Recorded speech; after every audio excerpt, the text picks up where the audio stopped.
جامع مسجد مصطفیٰ کی انتظامیہ کے عہدیداران و اراکین اور جامع مسجد مصطفیٰ کے خطیب محترم اور جامعۃ المصطفیٰ کے سربراہ بارگاہ عالی میں بلند فرمائے اور اللہ تبارک و تعالی ان کی قبر کو نور و سرور اور جنت کی خوشبوؤں اور ٹھنڈی ہواؤں سے معطر اور منور فرمائے اور اللہ تبارک و تعالی انہیں اور ہم سب کو آخرت میں شفاعت سید المرسلین نصیب فرمائے۔ اور انہوں نے اس جامع مسجد میں اور جامعۃ المصطفیٰ میں جو گراں قدر دینی خدمات انجام دیں، اللہ تعالیٰ انہیں ان کے لیے تا قیامت صدقہ جاریہ فرمائے اور یہ جامع مسجد ہمیشہ شاد و آباد رہے اور جامعۃ المصطفیٰ ترقی کرتا رہے۔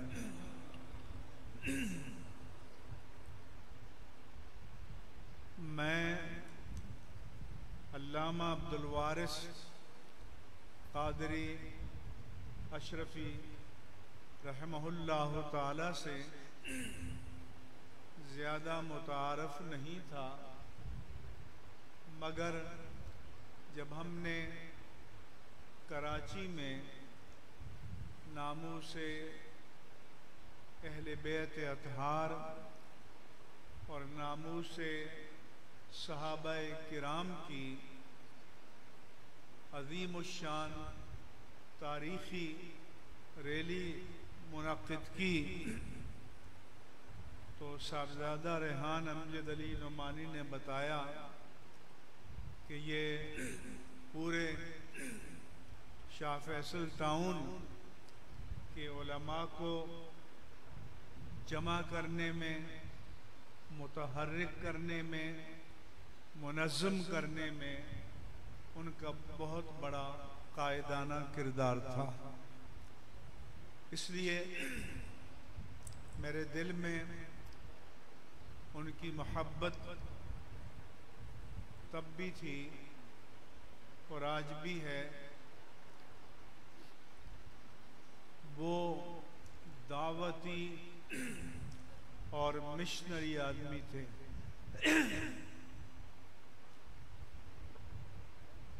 دعوتی اور مشنری کسے کہتے ہیں؟ مثال کے طور پر ایک شخص کسی مسجد میں امامت و خطابت کرتا ہے کہ کسی ادارے میں تدریس کرتا ہے کہ مجھے اپنی تفویض کردہ ڈیوٹی پوری کرنی ہے، تو کام تو وہ بھی کرتا ہے، لیکن جو اس مسجد کی امامت کو، خطابت کو، ادارے کی نظامت کو، تدریس کو اپنی زندگی کا مقصود بنا لے، اپنی زندگی کا مشن بنا لے،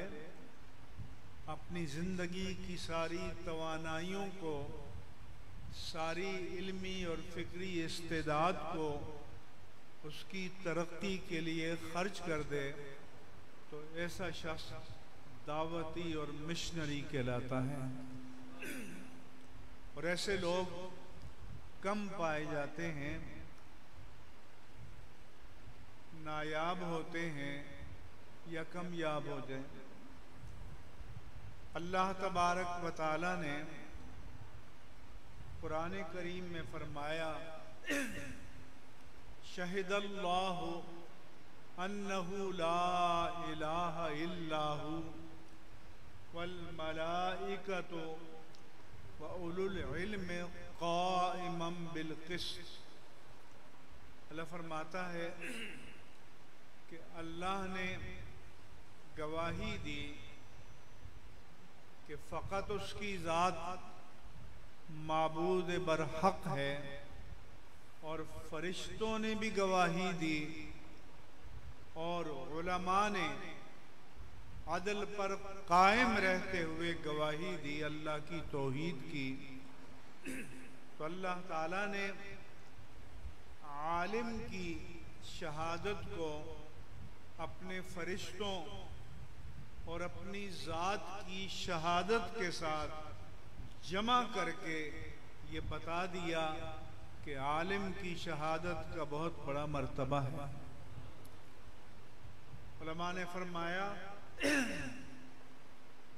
کہ قیامت کے دن شہید کے خون کو عالم جس روشنائی میں قلم ڈبو کر لکھتا تھا، اس کا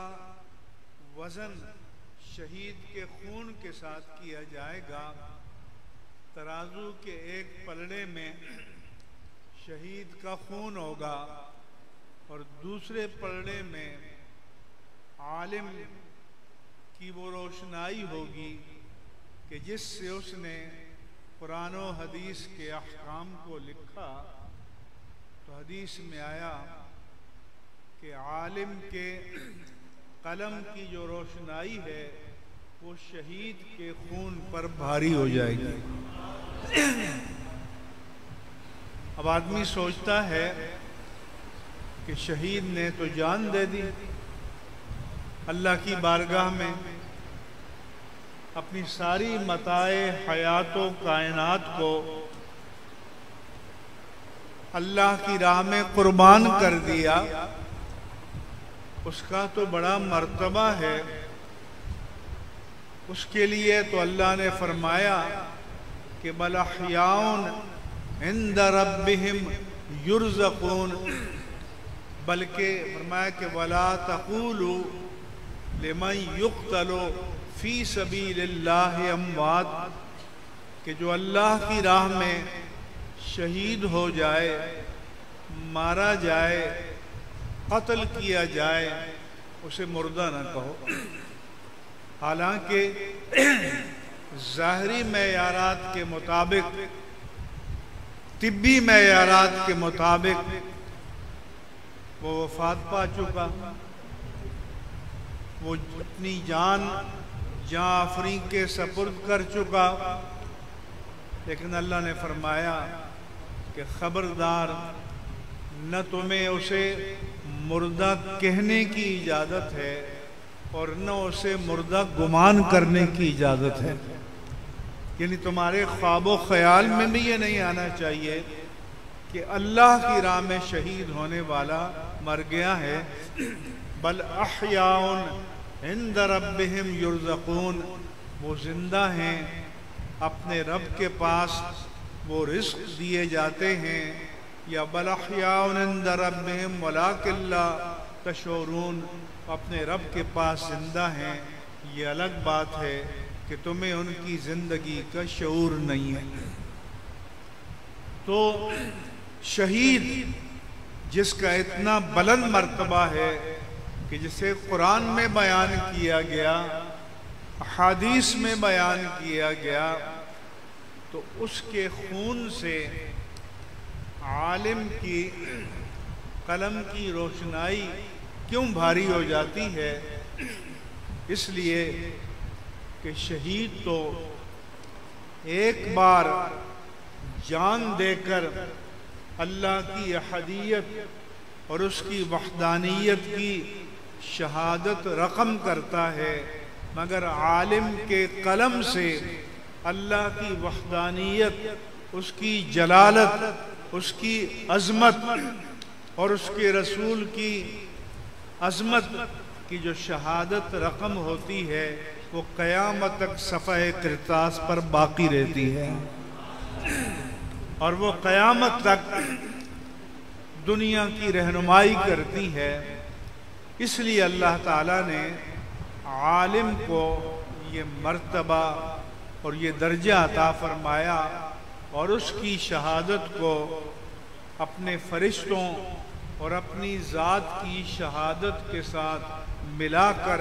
قرآن مجید میں بیان فرمایا۔ عزیزان گرامی، ہمارے علامہ مفتی عبدالوارث جوان عمر بھی تھے، ان کی جذبے بھی جوان تھے، دین اور مسلک کے لیے وہ ہر وقت آمادہ اور تیار رہتے تھے۔ تو جو ایسے لوگ ہیں وہ دین کا سرمایہ ہوتے ہیں،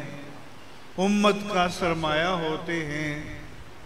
ملت کا سرمایہ ہوتے ہیں، اور اللہ کے دین کو ان کی ضرورت ہوتی ہے۔ اس لیے ایک تو میں شاہ فیصل ٹاؤن کے علماء سے گزارش کروں گا کہ جس طرح ان کی زندگی میں ہمارے بزرگ شیخ الحدیث علامہ غلام جیلانی کی قیادت میں یہاں کے علماء اہل سنت، خطباء اہل سنت، ائمہ اہل سنت متحد تھے، منظم تھے، یکجان تھے، اور جب بھی دین کے لیے، مسلک کے لیے پکارا جاتا یہ سب مل کر مجاہد بن کر میدان عمل میں آتے تھے۔ اس لیے آج بھی ضرورت ہے، دین کو آج پہلے سے زیادہ ضرورت ہے کہ جب ایک لیڈر کے ماں باپ کو اللہ عز و جل کے رسول مکرم صلی اللہ علیہ وآلہ وسلم کے والدین کریمین کا مثیل قرار دیا گیا، اور اس لیڈر کو امام الانبیاء، سید الرسل، رحمت للعالمین، خاتم النبیین کا مثیل قرار دیا گیا۔ تو جتنی دینی تنظیمیں، مذہبی تنظیمیں، جماعتیں، میدان عمل میں کوئی نظر نہیں آیا۔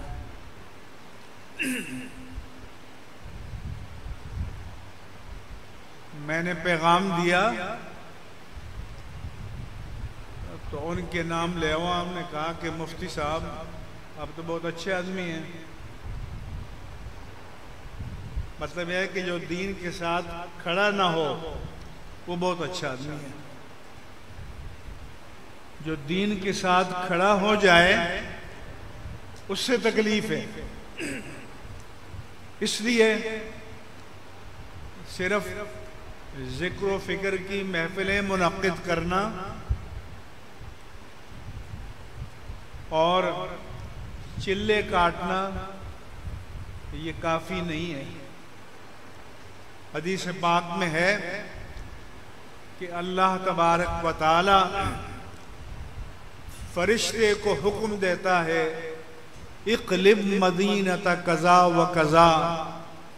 بأہلہا، اس بستی کو اس کے رہنے والوں سمیت الٹ دو۔ فرشتہ عرض کرتا ہے، اے پروردگار، ان فیہا رجلا لم یعصک طرفۃ عین، کہ اس بستی میں ایک اللہ والا، اللہ کا ولی ہر وقت مصروف عبادت، چلے میں ہے، ذکر و فکر میں ہے، ایک پلک جھپکنے کے برابر بھی اس نے تیری نافرمانی نہیں کی، اس کے بارے میں کیا حکم ہے؟ کیا اس کو بچا لیا جائے؟ حدیث پاک میں آتا ہے، اللہ فرماتا ہے اقلب علیہ وعلیہم، اس سمیت بستی کو الٹ دو۔ فَإِنَّهُ لَمْ يَتَمَعَّرْ فِيَّ قَطُّ، وہ چلے تو کاٹتا رہا، ذکر اذکار تو کرتا رہا، لیکن جب اس کی آنکھوں کے سامنے میرے دین کی حدود کو پامال کیا جاتا تھا تو اس کی جبین پر شکن بھی نہیں آئی۔ تو چلے کس کام کے؟ جب دین کی ناموس پر حرف آئے تو اللہ تعالیٰ کو پھر وہ مجاہد بندے پسند ہیں، وہ مجاہد علماء پسند ہیں کہ جو وقت آئے تو میدان عمل میں کھڑے ہیں، پھر چلوں کو چھوڑیں، عمل کے میدان میں آئیں۔ اور یہ دین جو ہم تک پہنچا ہے، یہ صحابہ کرام نے محض چلے کاٹ کر نہیں پہنچایا، وہ میدان عمل میں آئے، اپنی جان، اپنا مال و متاع، اپنا سارا سرمایہ اللہ کے دین کے لیے پیش کر دیا، یہاں تک کہ غزوہ بدر میں تاجدار کائنات شب بھر دعائیں کرتے رہے، گڑ گڑا کر، زاری کر کے، یہاں تک کہ حضرت ابو بکر صدیق رضی اللہ عنہ جو عریش بدر میں آپ کے ساتھ تھے، آپ نے ہاتھ اس طرح بلند کر کے دعا کی کہ آپ کی چادر آپ کے شانے سے گر گئی۔ عرض کیا کہ یا رسول اللہ بس کیجئے، آپ نے تو حد کر دی۔ تو تب میرے آقا و مولا نے فرمایا اللہم ان تہلک ہذہ العصابہ لن تعبد ابدا، اے اللہ میرے پاس ہیومن ریسورس، انسانی سرمایہ دین حق کی حمایت کے لیے یہ 313 افراد تھے، ان کو میں نے تیری بارگاہ میں پیش کر دیا ہے، اگر آج تو ان کو ہلاک کر دے گا تو پھر قیامت تک اس زمین پر تیرا نام لینے والا کوئی نہیں ہوگا۔ میرے آقا کے اس فرمان کا معنی یہ ہے کہ بدر سے لے کر آج تک اور آج سے لے کر قیامت تک اللہ کی زمین پر جو اللہ کا کلمہ سربلند ہے تو وہ صدقہ ہے شہدائے بدر کا اور شرکائے بدر کا رضوان اللہ تعالی علیہم اجمعین۔ اس لیے حضور نے ان کے بارے میں یہ فرمایا، تو میں کہتا ہوں کہ آج بھی دین کو ایسے ہی مجاہدین کی ضرورت ہے، ایسے ہی جذبہ جہاد سے معمور جوان اور نوجوان علماء کی ضرورت ہے، اور آپ کی بھی ضرورت ہے، کیونکہ حضور نے فرمایا کہ سبعۃ یظلھم اللہ یوم القیامہ یوم لا ظل الا ظلہ، کہ 7 قسم کے اشخاص وہ ہیں کہ جن پر اللہ تعالی قیامت میں اپنی رحمت کا خصوصی سائبان قائم فرمائے گا، جبکہ اس کے سائے رحمت کے سوا کوئی اور جائے پناہ نہیں ہوگی۔ ایک تو فرمایا کہ امام عادل حکمران، آج 57 مسلم ممالک ہیں لیکن یہ امت عادل حکمران کے لیے ترس رہی ہے۔ ہمارے پاس سلاطین ہیں، صدور ہیں، وزرائے اعظم ہیں، لیکن امام عادل نہیں ہے۔ فرمایا کہ شاب نشا فی عبادت اللہ عز وجل، اور وہ نوجوان کہ جس نے اپنی آغاز جوانی میں اپنی زندگی کو، جبکہ اس کی تمام غضبانی، شہوانی، جسمانی قوتیں اپنے عروج پر تھیں، ان سب کو لگام دے کر اللہ کی شریعت پر ڈال دیا، اللہ کی شریعت کی غلامی میں دے دیا۔ تو اللہ کے رسول فرماتے ہیں کہ قیامت کے دن اللہ تعالیٰ ایسے نوجوانوں پر اپنی رحمت کا خصوصی صاحبان قائم فرمائے گا۔ تو میرے عزیزو، جس طرح آپ کی جوان اولاد کے جذبات ہیں، خواہشات ہیں، تمنائیں ہیں، ان جوان علماء کی بھی ہیں، لیکن انہوں نے اپنی جوانیوں کو اللہ کے دین کے لیے پیش کیا، اللہ کی راہ میں پیش کیا۔ اور میں جب مساجد میں جوانوں اور نوجوانوں کو دیکھتا ہوں تو میں ان کو سلام کرتا ہوں۔ اور دوسرا فرمایا کہ رجل قلبہ معلق بالمساجد، کہ وہ مومن کہ جو مسجد میں نماز پڑھنے آئے اور گھر بار کے لیے، کاروبار کے لیے، روزگار کے لیے نماز کے بعد باہر جائے لیکن دل کو مسجد میں چھوڑ کر جائے۔ رجل قلبہ معلق بالمساجد، اس کا دل مسجد میں اٹکا رہے کہ دوبارہ کب بلاوا آئے گا، حی علی الصلاۃ، حی علی الفلاح، کہ میں پھر چل کر اللہ کی بارگاہ میں سجدہ بندگی بجا لانے کے لیے جاؤں گا۔ اس لیے میں یہاں حاضر ہوا کہ علامہ عبدالوارث قادری صدیقی قادری اشرفی رحمہ اللہ تعالی مجاہد تھے، مشنری تھے، دعوتی تھے، دین کے لیے متحرک تھے۔ ہمارا فرض ہے کہ ہم انہیں خراج عقیدت پیش کریں، ہمارا فرض ہے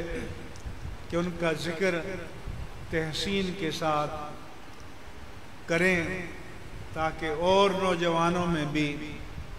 وہ انسپائر ہوں، ان کے اندر بھی یہ جذبہ پیدا ہو کہ وہ بھی دین کے لیے میدان عمل میں آئیں، کیونکہ آج بھی اللہ کے دین کو ضرورت ہے۔ آج راحتوں نے لوگوں کو بے عمل بنا دیا ہے، عزیمت کو چھین لیا ہے۔ ابھی بھی میں نے کہا تھا ایک جگہ کہ پہلے کہتے تھے کہ کچھ اصحاب عزیمت ہیں ہمارے بزرگوں جیسے، کچھ اصحاب رخصت ہیں ہم جیسے کمزور، لیکن اب یہ ہے کہ اصحاب عزیمت کامیاب اور نایاب ہوتے جا رہے ہیں اور اصحاب رخصت بھی رخصت پر چلے گئے۔ ورنہ کوئی یہ جسارت کرے کہ کسی کو مسیل مصطفیٰ قرار دے اور دینی تنظیمیں بھی ہوں، دینی جماعتیں بھی ہوں، اور کسی کی آواز بلند نہ ہو، کلمہ احتجاج بلند نہ ہو، کوئی اف نہ کرے، تو پھر یہ زندگی کس کام کی؟ علامہ خادم حسین رضوی رحمہ اللہ تعالی کے بارے میں مجھے بتایا کہ ان کے صاحبزادے نے ان کی زندگی کے آخری دنوں میں کہا کہ ہم دونوں کچھ دنوں کے لیے عمرے پہ چلے جاتے ہیں، مدینہ منورہ میں یکسو ہو کر کچھ دن گزارتے ہیں۔ انہوں نے پنجابی میں جواب دیا،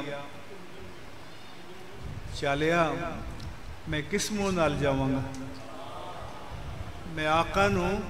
کس طرح منہ دکھاواں گا کہ آقا دی ناموس تے حملہ ہوئے تو خادم حسین زندہ ہے.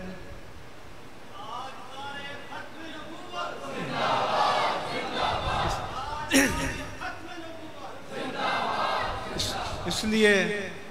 علماء کو چاہیے کہ جو میں سب کو وصیت کرتا ہوں، نصیحت کرتا ہوں شاہ فیصل ٹاؤن کے سارے علماء کو، کہ علامہ غلام جیلانی دامت برکاتہم العالیہ یہاں موجود ہیں، شیخ الحدیث ہیں ہمارے، ان کی قیادت میں جیسے آپ پہلے مل کر دین کا کام کرتے رہے، میدان عمل میں آتے رہے، تو علامہ عبدالوارث قادری وارث اشرفی کے یاد کو آپ اس طرح تازہ کریں کہ اسی طرح متحرک رہیں، فعال رہیں، مستعد رہیں، اور جب دین کے لیے بلاوا آئے تو میدان عمل میں کود جائیں. اللہ تعالیٰ مجھے اور آپ کو اس کی توفیق عطا فرمائے. وما علیہ الا البلاغ المبین.